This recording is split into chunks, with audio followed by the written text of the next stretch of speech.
Okay, one more thing. Okay, thank you again. And we're going to pick up the Gemara on Mesechet Sukkah Memchet Omid Base 48b. We had just finished a Mishnah, which was an interesting Mishnah and a fairly colorful Mishnah. We're going to pick up the Gemara that discusses this Mishnah. I'll just share my screen with you for a moment so we can share the right one. There we are. So if I share my screen with you, the Mishnah was telling us about how the water was delivered for the libation ceremony of the if you like, the Simchat Beit HaShoeva water pouring ceremony on the Mizbeach for the various days of Sukkot. And the Mishnah gave us this wonderful description of the water itself being picked up in a jug or a flask. Here, this is an illustration of the Shiluach pool at the bottom of the city of David, and they would carry up the water which they'd drawn from this spring, from this pool, up the hill, all the way up to the top of Ir David, and there you can see the Heichal of the Beis HaMikdash on top of the hill. They'd bring it up, and there were trumpets here. You can see the trumpeters. Maybe you can't, maybe you can. You see the trumpeters here. There was song, there were trumpets. It was really quite a merry ceremony. And when they brought it up to the top, if you remember, there was a ceremony in which wine and water were both poured into bath buckets, really fixed into the roof of the Mizbeach. So this is the Mizbeach. The Kohanim had a job now. Here's the ramp of the Mizbeach. All this is going to be very important because during the course of this year, we'll be learning about the topology of the Mizbeach in great detail. So over here, you have the ramp. You could just see a little bit of the slope of the ramp on the right-hand side. There on the top, you can see the fire on the pyre of the Mizbeach, on the roof of the Mizbeach. The Mizbeach was really quite high. The roof of the Mizbeach was maybe 12, 15 feet up. We're not talking about a little altar, which you can lean over. No way, you could die if you fell over the edge. Here are the horns of the Mizbeach. So here there were the two containers, and we have two Kohanim. One is pouring wine into one container, and one is pouring water into the other container. And both the wine and the water actually drain through holes at the bottom along streams and channels out of the Mizbeach. You don't see that. In other words, they weren't collected in these grounded containers. They actually had holes that would let the water and the wine through. And the Mishnah said that the two holes in these two containers were such a diameter that they would let the water and the wine drain through out of the containers at the same time. They would both finish, if you like, draining at the same time, despite the fact that wine is thicker and more viscous than water. That's how we learned it, and this was the daily procedure in the of the Simchas Beis HaShoeva in the Beis HaMikdash. The wine libation is a regular thing, but the water libation, which we described with the water being brought up from the pool in Shiluach, that was the unusual extra for the Simchat Beit HaShoeva. Having got through that reminder, I'm just going to pass through other things that we don't really need. We'll go on with the Gemara. The Gemara is going to ask a question right at the beginning. So we're going to start the Gemara, if you have the sheets or if you have your own Gemara, 13 lines down, 13 lines down.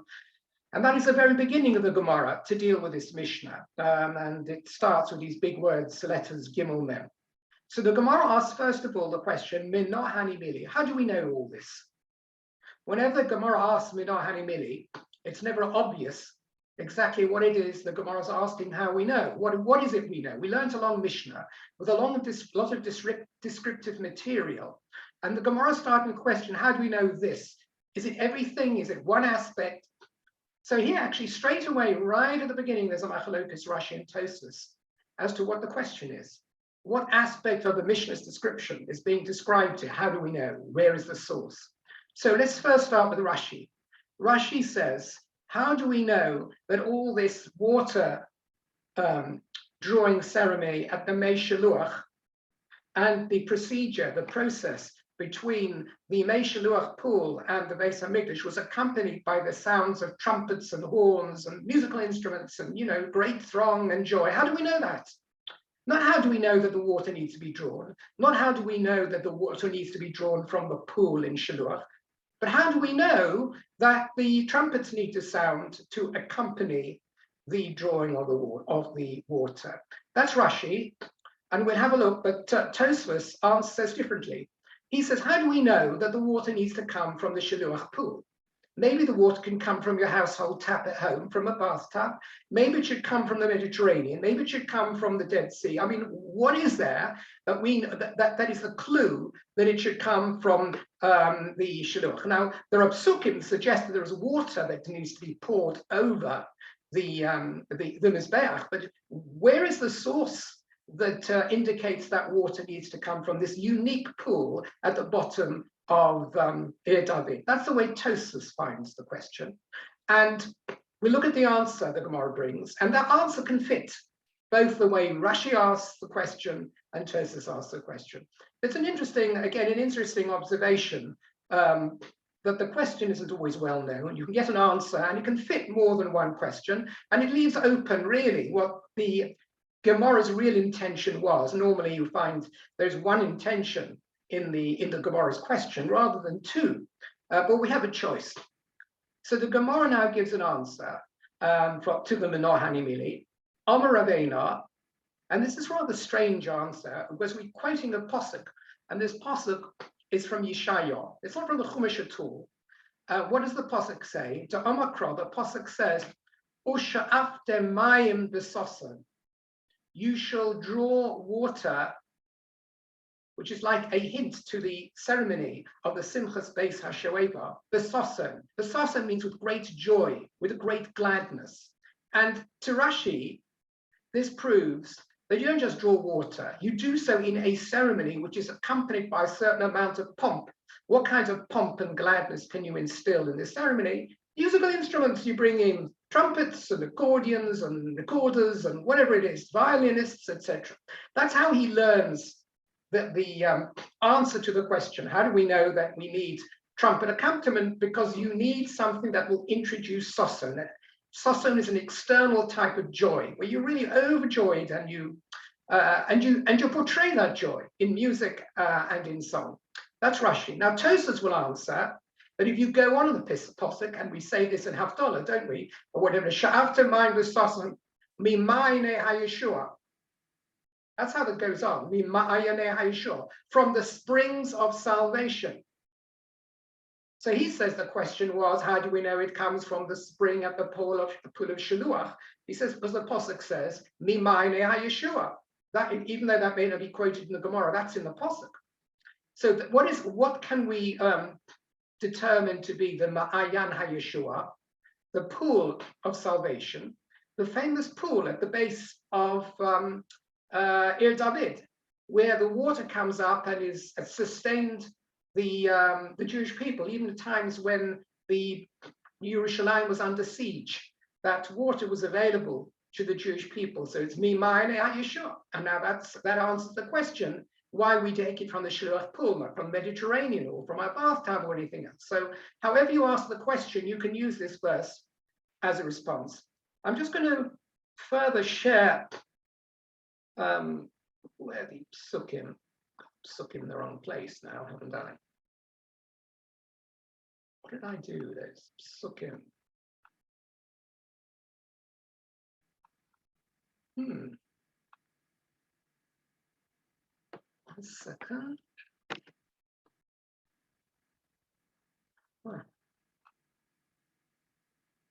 Yes.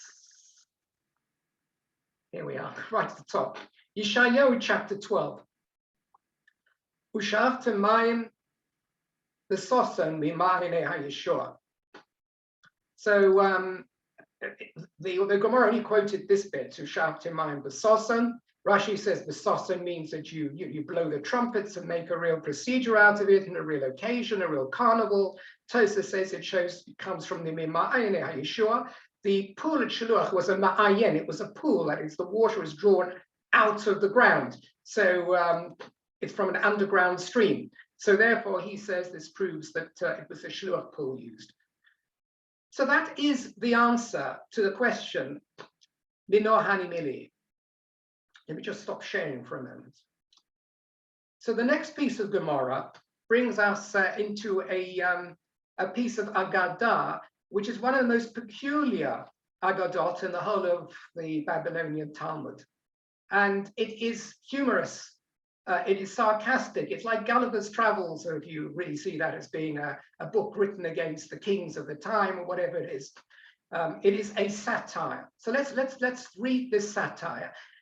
Outwardly, it has nothing to do with the Mishnah and the Gemara, other than the use of the word soson and simcha.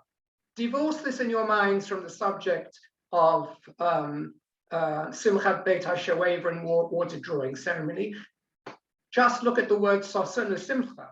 Sha'at samayim b'soson, mimayle ashur, etc., etc. There we have the word soson. So let's take it up here. Says the Gemara on the second line of Gemara towards the end. Hanohu trei mini. There were these two minim. So a min is usually a label for one of the early Christians. According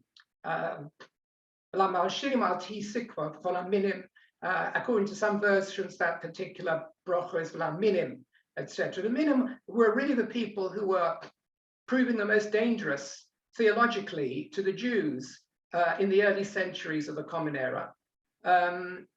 Particularly then, much more so than later on, because they were actually part of a community that was joined on to the mainstream Jewish community. They didn't at that time necessarily have their own synagogues, their own service, or their own philosophy.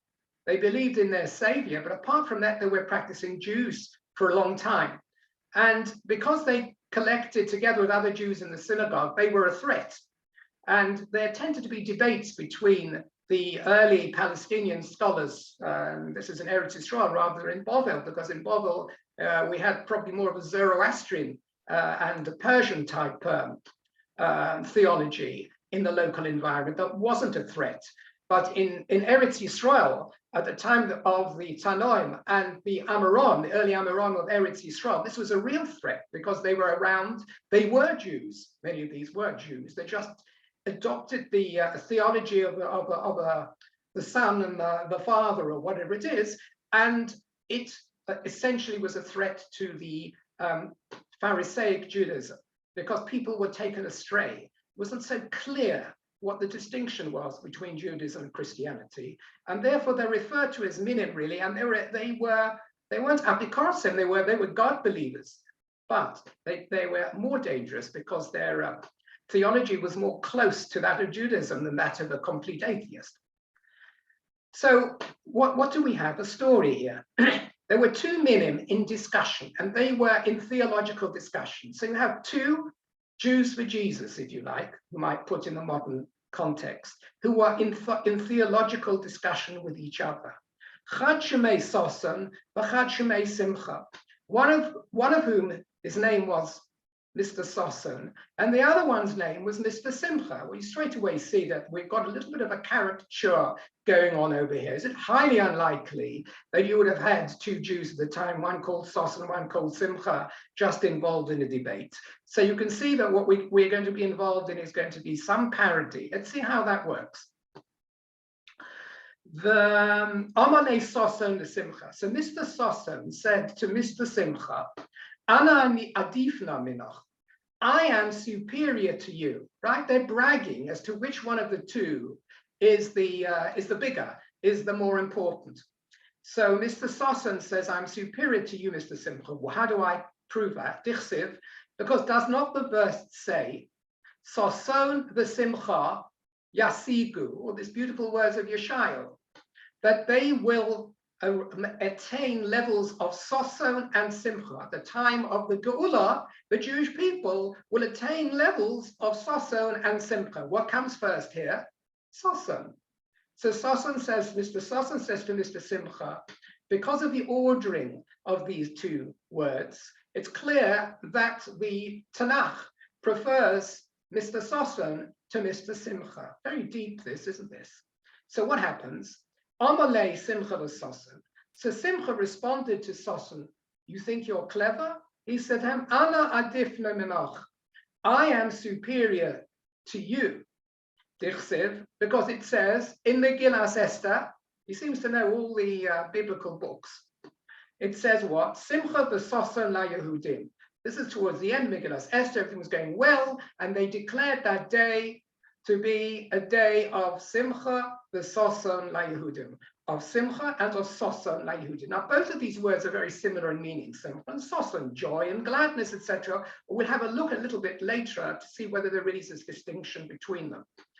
But over here, Simcha comes before Soson. So Simcha's driving home his point that he's superior to Soson, because in the verse here, Simcha precedes Soson. So Amalei Soson is Simcha. We're not quite finished yet. Soson responds to Simcha. All very well. You're saying that in this pasuk in Megillas Esther, Simcha comes before Soson, but I tell you something, Mr. Simcha, that one day, Soson said to Simcha, one day, Chad Yuma, one day, Shavkucha, even if you are in the head and in the lead now, because you say Simcha precedes Soson in the verse, I tell you something, Mr. Simcha, Shavkuch, they will desert you, Vishavyuch Parvanka, and they'll make you into a simple runner, if you like, who precedes the king. Runs ahead of the king to say the king is coming, a little nobody, waves a flag, but you won't be the king anymore. You'll lose your status of being in the lead. How do I know that you'll lose your position in the lead, Mr. Simcha? Because the pasuk in Yeshaya who says, Ki v'simcha tzeiseu v'soson, etc., etc. And he's going to read this pasuk differently. It says, Ki v'simcha tzeiseu.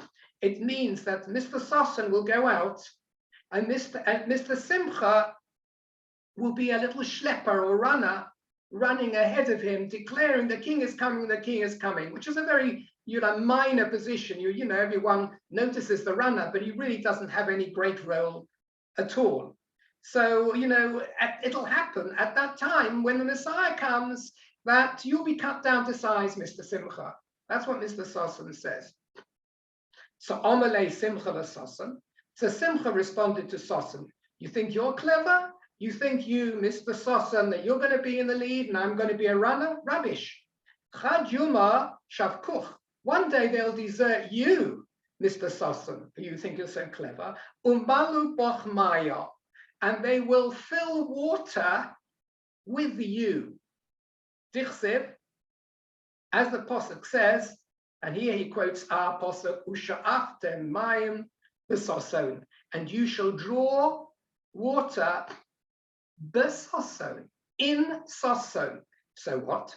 So Mr. Simcha is saying, very nice thing to say to Mr. Soson, that the pasuk is alluding to the fact that at one day in the future, Mr. Soson's skin will be cut off him, and a container for drawing water will be made, and the water will be drawn b'soson, in the skin of Soson.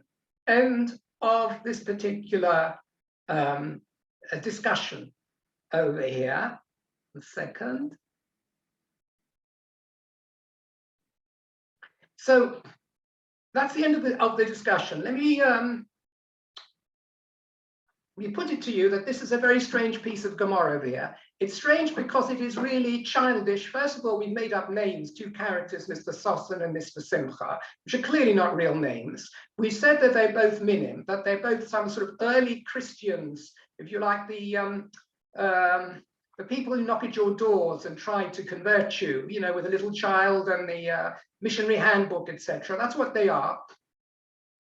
And each tries to produce proof or a juice from various verses that they are greater, he's greater than the other one says, I'm greater than you. And they do so by a trivialization of the verses they're bringing.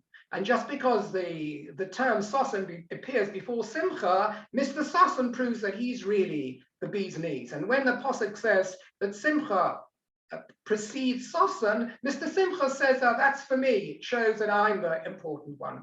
They distort the meaning of the verses even to refer to them as personal names rather than to the meanings of the word Sosan and Simcha, which are related to have a translation. They're not simply names. They're talks about various forms of joy in different times in Jewish history. So what is going on? What's the point of the Gemara? In a moment, we'll find that Rabbi Avahu, who's a great scholar, also an early Amora in Eretz Yisrael, actually has a discussion with another min in a moment, and they'll bring in this verse again. But let's just try and track back and see why this particular story is told. What lesson are we learning from here? So I'm just going to share my screen again with you. Okay. So there are various answers given to this question as what is the Gemara doing here, playing this this joke on us with these two fictitious characters, Sosan and Simcha, vying with each other. The Maharsha and a few other commentaries actually have the most, if you like, I think the most forceful answer to this, the one that I think makes most sense. And they say that this pasuk, which after mine besossen, mine Hashua, in chapter 12 of Yeshayahu, if you track back to the previous chapter, Yeshayahu 11, I mean, I've written a lot of it out over here. It stops over here. I mean, it's a bit longer than that.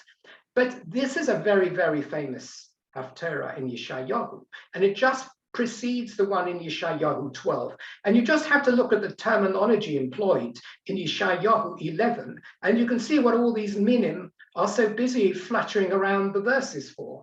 Look, it's v'yotzoch choter migeza Yishai v'netzah mishoroshav Yifreh. It's a description of the Messiah.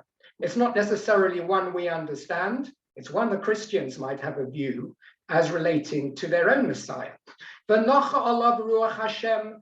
And on this individual who will be from the roots of Yeshai and David, the spirit of Hashem will rest on him. Ruach chachma uvina, the spirit of wisdom and understanding. Ruach eitza gevura, he will be able to give counsel and strength. Ruach das v'yiras Hashem, he will be the man who is in closest contact with spirituality. V'haricha b'yiras Hashem, he will smell, so to speak, instinctively in the fear of God. The Lola Mara Einav Yishpot, he won't judge according to what he sees. Lola Mishma Oznav Yochiach, and he won't give a rebuke based upon what he hears. In other words, he will have an instinct that goes further than just what his eyes see and what his ears hear. The Shafat Batzetik Dalim, he will judge in righteousness the poor, the downtrodden. What does it sound like in Christological theology? Sounds like a description of their Messiah. And he will rebuke, and he will give counsel to the modest. And then he goes on to say, this is the famous passage, the Gov Se'evin Keves, at that time that the wolf will lie down with the lamb, the Nomer in Gedi robots, and the leopard will crouch together with the young goat, the Egel Firm, Yachta, the Nava Kotone Hekbom, children will play with young lions, etc. And the bear and the cow will graze together. And a child will be able to play on the barrow of a poisonous serpent. For Hoyo by Yomahu, it ends, and on that day, this is the verse almost following this was Shafter Maim Besosan. On that day, Sherish Yomahu Sherish Yishai. This root of Jesse, which means the Messiah who is descended from Yishai, which is the house of David. Asher omed lenes amim, a love goyim yidroshu. All the nations will seek him out. Right? This chapter is one of the main source texts for Jesus having been predicted in the Tanakh. So maybe we can get an inkling now of why we've made this cartoonesque description between Soson and Simcha in relation to the very next verse. Because really what the Gemara is trying to say, according to the Marashah, is that these Pesukim, and it's only given us this pasuk in Yeshayahu 12 rather than the preceding pasuk in Yeshayahu 11, are often the base texts of the Minim. And they distorted the whole of Yeshayahu 11 to refer to Jesus rather than to the way we understand the Mashiach, as if the Messiah, Jesus, arose at a time when a lion ranks with a lamb and everything was well and good. But they've distorted it. They've distorted the texts of Tanakh and used it that way. So therefore, as a parody of the Minim, the Gemara has invented a story which is so far-fetched and ridiculous that it makes us laugh at them. You have Mr. Soson, who is a min, dealing with Mr. Simcha, and they both distort texts continuously to prove their point, because this was the practice of the Minim. The Minim would take a text in Yeshayahu, in Mishlei, etc., and say that these are all predictive texts of the Messiah. So rather than writing in directly, by the way, you know, some of these verses have been distorted by the Christians. The Gemara has gone into this very interesting parody of the Minim, in which it should become obvious that the Minim are not to be trusted in their theology, because if you look at the way in which they use verses, they bring them out of context and they distort the translation. So that's the Marshah and others who try to understand what on earth this story is all about and how it's related to this Pasuk Ushaftem Mayim B'Soson. There are others, there are Kabbalistic explanations. There are others who will tell you, I think the Gra and others go through this story and they say it's not talking about this at all, it's not talking about that at all. You know, they take it into a different dimension, a dimension of mysticism, because they can't accept that the Gemara would bring a parody cartoonesque story without a real punchline somewhere. So they try to look for a mystical punchline. That's another perspective of this particular Gemara. And finally, actually, that's the other possible explanation, but there are probably a whole range of such deeper explanations. I find the Marshals perhaps the most satisfying, the most straightforward at explaining why we have this strange debate. One other thing really, which is these two minim have tried to prove each of themselves to be the top-notch one because of the ordering of the words. You know, is Soson ahead of Simcha, is Simcha ahead of Soson? So one can ask the question, what's the difference between Simcha and Soson? I mean, are they simply synonyms, or is there a difference between the two words? Or is there a reason, therefore, that Soson is a more important, a more fundamental form of joy than Simcha? Maybe Simcha is a more fundamental form of joy of Soson. So the commentaries say, the Malbim in particular is very interested in the terminology, says that Soson is a display of outward joy. And that fits in very well, because according to Rashi, Usha'atem Mayim B'Soson was the trumpeters. To him, it was the proof that trumpeters are there. How do you display outward joy? By making a big noise about it. So you trumpet out. Simcha is a feeling of internal joy. It's a joy you feel inside you. You say sometimes a person says, I feel very calm, I'm very happy with the way things are, but they're not clapping their hands around and jumping around a bonfire or doing anything like that. There is a calm inner joy. That's Simcha.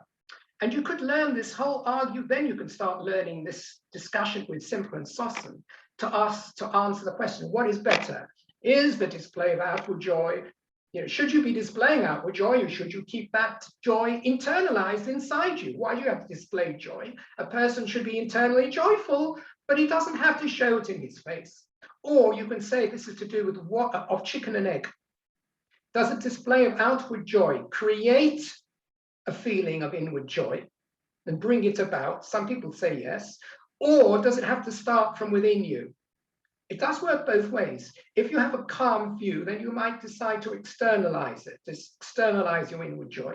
On the other hand, if you're not particularly joyous, remember again, Saul, when he was King Shaul, when he was in depression, what does he ask David to do? To play the harp, because that brought him out of depression. So sometimes you need this external catalyst, which is the Soson, in order to bring out some level of simcha. So I've perhaps given you some context to how the words could be looked at differently, almost put into the debate between these two meanings.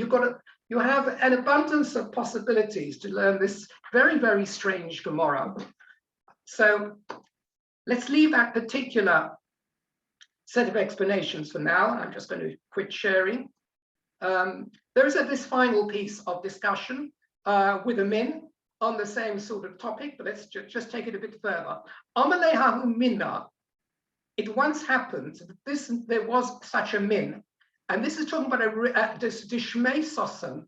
Again, we're giving his name as Sosan. We could have given it Simcha, but he's not debating now with Simcha, but he's talking with Le Rabbi Abahu, with the sage Rabbi Abahu. Was his real name Sosan? It's unlikely. I think what we're seeing over here is that, as is well known, if you look through many Gemaras, Rabbi Abahu was often in debate with heretics, with Christians, and with others. He was very, very prepared to enter into disputations. The Gemara says that maybe he was taking very big risks because there were other sages that didn't want to enter into any disputations at all. But he was prepared to do this. And he was speaking to a min. And we don't want to give you the name of the min. He could have been one of the people in the, I don't know, one of Jesus' attendants or something like that, but we don't want to give a name. So we call him Sosan. We're already into this, if you like, this joke name calling. So we call him Sosan, but he is in debate with Rabbi Abahu. It's interesting, really, because Rabbi Abahu was a scholar who lived in Caesarea. Only a few sages lived in Caesarea. He was a great Amora, and he was a master of Agadar as well. And Caesarea, as we know, was a town that was very full of Hellenists. So around the 2nd, 3rd century, there were Roman sympathizers, there were scholars there living. Caesarea was the cultural center of Hellenist and Roman thought. It wasn't like Yavne or other places like that at all, far from it.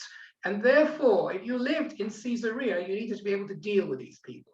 So this is entirely consistent with the stories of Rabbi Abahu and many other places. So this min was in conversation with Rabbi Abahu, and they were having a theological discussion, and Rabbi Abahu was happy to take it forward. And he says to Rabbi Abahu, he says, Rabbi Abahu, you are mistaken in your belief, in your theology, and your hashkafot are wrong. I can tell you one day you'll regret not believing in Jesus the Savior. Asiditu, you are, in future, you are like, it'll happen to you. The tamali limayim, you will be filling water for me, la alma d'ossi, in the next world. In the next world, it'll become clear that you're just a water schlepper, Rabbi Abahu. Over here, you may think, the Jews have got it right and the Christians are, maybe at that time, a bit of a persecuted minority, whatever it is. In the next world, it'll be the Jews are the water schleppers, and I will be there drinking the water which you've schlepped for me. How do I know it? I'm going to bring this word verse again. We're going to make use of Dichsev, as the Pasuk writes, Usha'aftem mayim b'sosam. You shall draw water b'sosam. Now he's learning that to mean, Usha'aftem, you the Jewish people in the future, according to this prophecy, will draw water for someone called Sosan. My name is Sosan, I'm a min. One day in the future, you'll be drawing water for me. Now that again doesn't show the min to be a particular Talmud Chacham min. I mean, he's using this as a personal prophecy for him, which is very, very peculiar.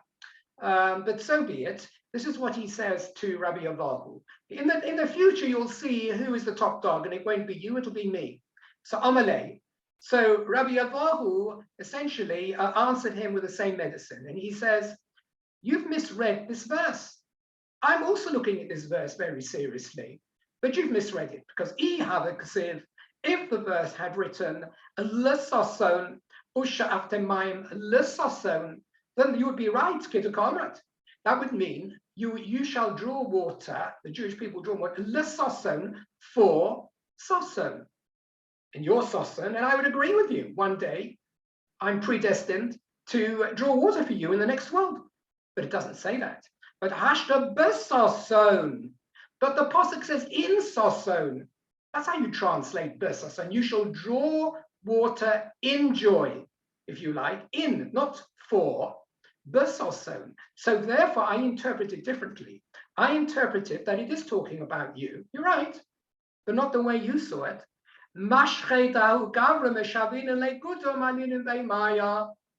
The skin of you, your skin, to have gavra means of that man, which means you. Sometimes the Gemara refers to the person being addressed as the other man. It's a form of polite speak, like you sometimes have the third person in Hebrew and in German. So you will be skinned. Your skin will be made into a leather, if you like, flask, and water will be filled in it. Sha'afta my besoson, you, the Jewish people, will be drawing water in the skin of Soson, of Mr. Soson, when he, in the Alma Osid, in the next one. And that's the end of this discussion. Now, of course, Rabbi Abo doesn't believe that's the meaning of the Pasuk at all. But the Gemara does actually say that when you're in discussion with a min, and he says something stupid, instead of necessarily giving him the true interpretation based upon our own sources, you can answer him in the same sense of stupidity as he portrayed the question to you, and just use it against him, as he's foisted by his own petard. If you think that Soson means Mr. Soson, then I'll take you at your word, but it means that I will use you, I will make a flask out of you in the world to come. So this is his humorous response to this. If a serious question is asked, and it seems like a serious theological question, and they were asked, there were debates with Jewish scholars, then serious answers were given. But when the question asked addressed was in a trivial nature, then a trivial response like this would be given. Okay, end of this particular diversion. Now we're coming back to the discussion that we had in the Mishnah, and it becomes interesting because we're going to be looking at the topology of the Mizbeach in the Chotzer of the Beis HaMikdash, and we'll be looking at which parts of the Mizbeach were used for what parts of the service. And this is all relevant because in our Mishnah, we said, and I showed you this picture of the flasks being embedded, of the, if you like, the buckets being embedded on the roof of the Mizbeach, and there's a real procedure over it. They weren't randomly placed down on the Mizbeach. There's a procedure of moving the water up and taking it round, and we're going to describe that. So the Mishnah says, now the Gemara is actually quoting something from the Mishnah, which we did last week or 2 weeks ago, whatever, and this is just a quote.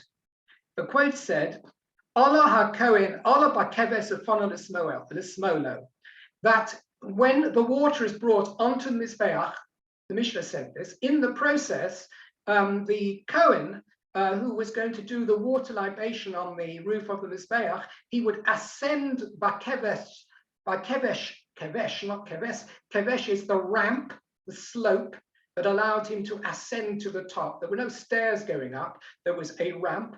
Ufana smolo, and then he would immediately turn left. And he would turn left towards the left-hand adjacent corner of the Mizbeach. And I'll show you a picture in a moment because you have to be otherwise able to imagine all these different directions in your mind. And the Gemara is now going to bring a brisa that shows that what he did over here is very unusual in terms of the normal route that the Kohen would take when he was working on the Mizbeach, on the Gag of the Mizbeach. This is one of 3 exceptions. So let's first just read a few words on the brisa, then I'll share a diagram with you. But let's just perhaps do a few of the words here and then describe them pictorially. Tana Rabbanan, our rabbis taught us following. This is a brisa that describes the route taken by a Kohen when he is about to perform an avodah on the roof of the Mizbeach. And as we'll see, the roof of the Mizbeach was quite a busy place. It wasn't just the chotzer down below that things were going on around the Mizbeach and stuff just thrown onto the Mizbeach to burn. Far from it.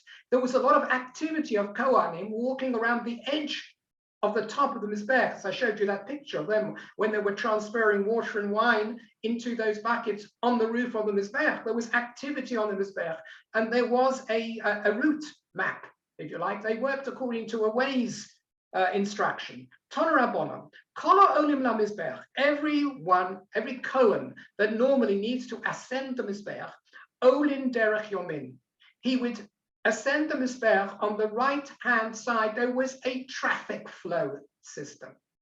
He would ascend the Mizbech on the right-hand side, and then he would turn right, umakifin the Jordan derech smol, and then he would go along the Mizbech to the end, and then if he needed to go back, he would then turn left to the top and come back. He wouldn't go back the way he came from. He would go to the end, turn left, if you like, and then come back upon himself on the other side, except for 3 forms of Ravoda, where the Kohen would not go up the ramp on the right-hand side and turn right.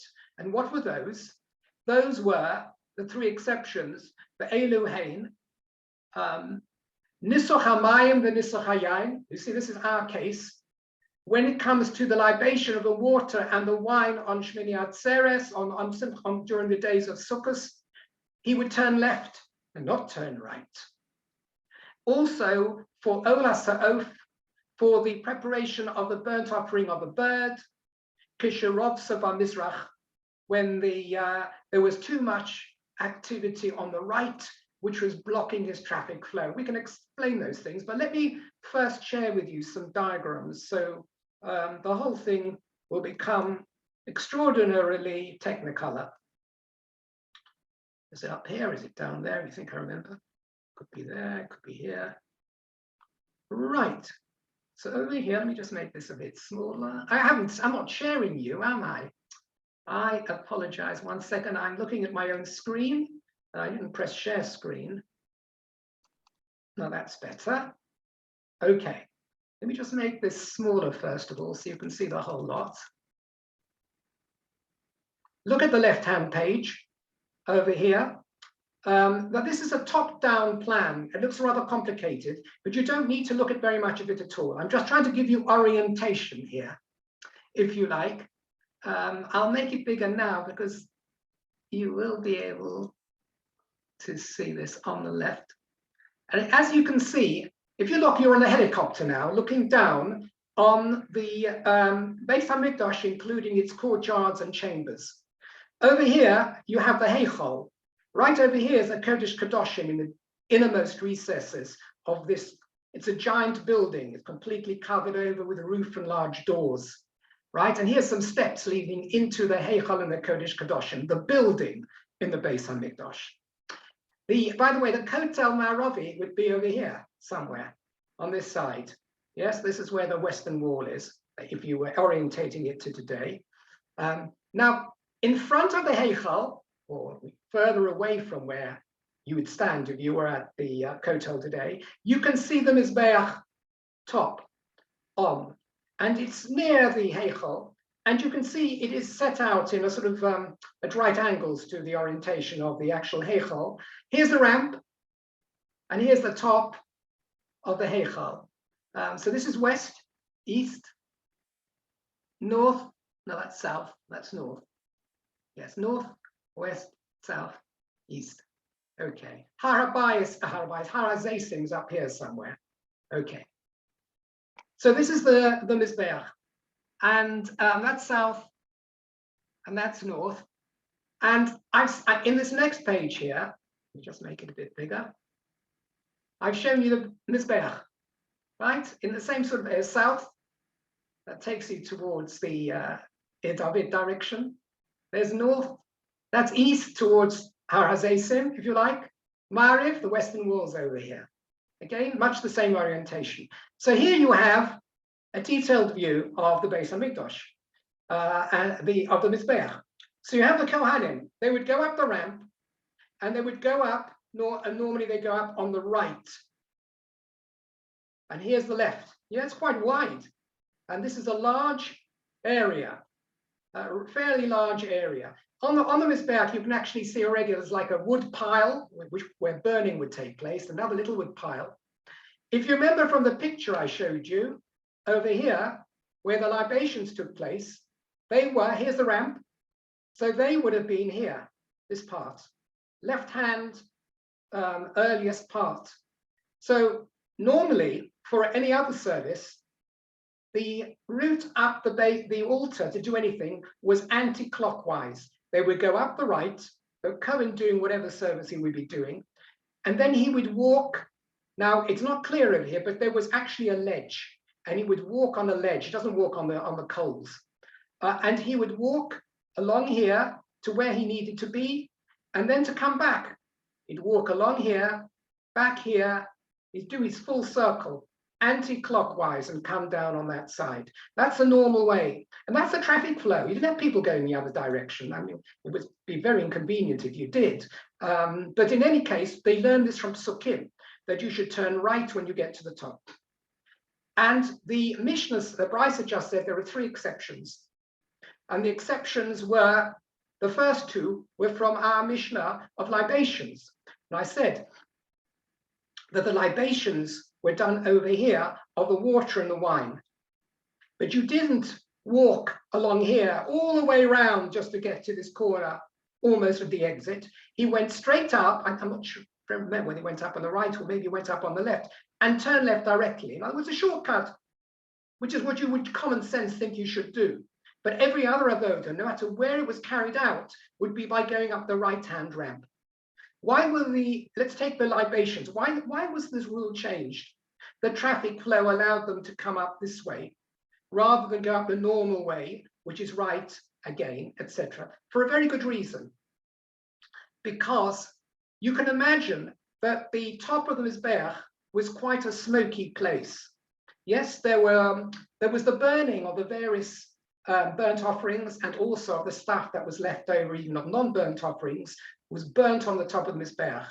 And as a result, there was a lot of soot. You can imagine that the Kohanim would have been going up, of course, with the face masks, like we all do at Bein Knes and Hanasi, in order not to get too smoky. I wasn't taking that seriously. Some people probably took me seriously. They would have to go up, and it might have been quite coffee and choky up there. Chazal said that the wine and even the water, they should be pure when they libated into the buckets over here. You don't see the buckets here because we're not showing to them now. They're not here now. If the Kohen would have taken normal route, he'd have had to navigate around all the burning pyres. And by the time he got to his position here, the wine would have been slightly smoked, if you like. And then when he poured it in, it might actually be pasul for the avoda. So they said, when it comes to the libations where the liquids are sensitive, then go the shortcut and pour them straight in here and don't do the circumnavigation. A lot of the other avodas were just putting stuff onto the Beis HaMikdash or dropping blood onto the corners, that sort of thing. It doesn't matter whether there's soot or a little bit of ash on them. That's not going to be a problem. But when it came to the libations, you can imagine those libations had to be, if you like, suitable to drink, if you like, and you wouldn't want to leave your wine in an open, smoky room for too long. Otherwise, you taste the smoke. And for that reason, they said that you go in directly on the short route. Okay, that's what the Brisa here is saying, that this was an exception. Also, it said the Olas HaOfer, it's a little messy over here. When they put, there were a lot of birds brought as olot. I think they may be to do because they were brought for women who just given birth. So it was very common, and it was a cheap carbon, so a lot of those. The main place for doing that, avoda, every type of carbon, everything that you did, every time of dripping of blood had a different part of the Mizbeach associated with it. There's no randomness, there were rules. And normally the avoda of the bird burnt offering was done on this corner. But sometimes it was so busy over here with Kohanim that they allowed 2 lines of traffic, and they allowed some of it to be done over here as well, just to stop the waiting line, the line of waiting queue of lined up over here to use that corner. It didn't matter when it came to Olasov whether you use that or that. So they preferred to use the right, but there was an overflow area, if you like, in the left for Olasov. So that's what this brisa is telling you. And therefore the libations over here were part of this exception because they were carried out over here. They were, and they didn't want any contamination of the liquids. They allowed the Kohanim to make a straight route over here. But otherwise, remember, general rule, anti-clockwise. Yeah, very simple way of remembering it. They go up and they go anti-clockwise. Okay, that explains that. Now, the Mishnah went on to say, I'm just going to stop sharing a moment. Time is it? Okay, all right. The Mishnah went on to say, and this is the next piece of the Gemara. Here's another quote from the long Mishnah, which described this whole procedure of the Simchas Beis HaShoeva. Went on to say, Ela shahoyu mashchirim. Very strange. The Rebbe Yehuda said in the Mishnah that these buckets on the Mizbeach, they were actually silver, but they had got, no, Rabbi Yehuda said, sorry. Rabbi Yehuda said they looked silver. According to the Tanakama, they were silver, the buckets, onto the roof of the Mizbeach, which had the holes in them, but they were silver according to the main opinion. Rabbi Yehuda says no, they were sid. They were made of lime. They were pottery, let's say, but they looked silver when you saw them because they had been somewhat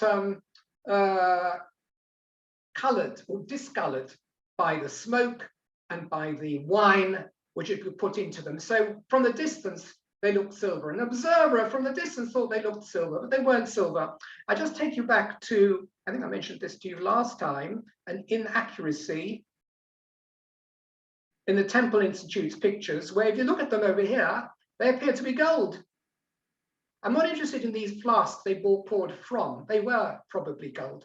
But these two, they are the saphalim, and they should have, these buckets, and they should have been either silver, according to one opinion, or just blackened. Blackened means look like silver. Those days, silver wasn't a shiny silver. It was a sort of darker looking silver. So Rabbi Yehuda says they weren't silver, they were just blackened. And they became blackened as a result of the wine being absorbed into the walls. That's the way he explained. Shahoyu mashchirim. They had become blackened because of the wine. So the Gemara now asks a question on this. You say that these two containers were, Rabbi Yehuda, were not silver, but they looked silvery because they had been somewhat silvered colored or blackened as a result of the absorption of wine. Bili Shlomah, I would understand what you're saying as being logical. The yayin mashchir, the one that took the wine, obviously absorbs wine, and therefore it might well be that the container appeared discolored and from the distance might look like silver. But Demaya, Amai Mashchir, but one of those buckets we said was the one in which the water libation was poured. And if it was always used for water libation, then it's not going to become blackened and discolored, and it would not look silver. So what do you mean, Rabbi Yehuda, that these two basins looked silver? Only one of them logically should look silver due to discoloration. The other one is not discolored at all, shouldn't have looked silver.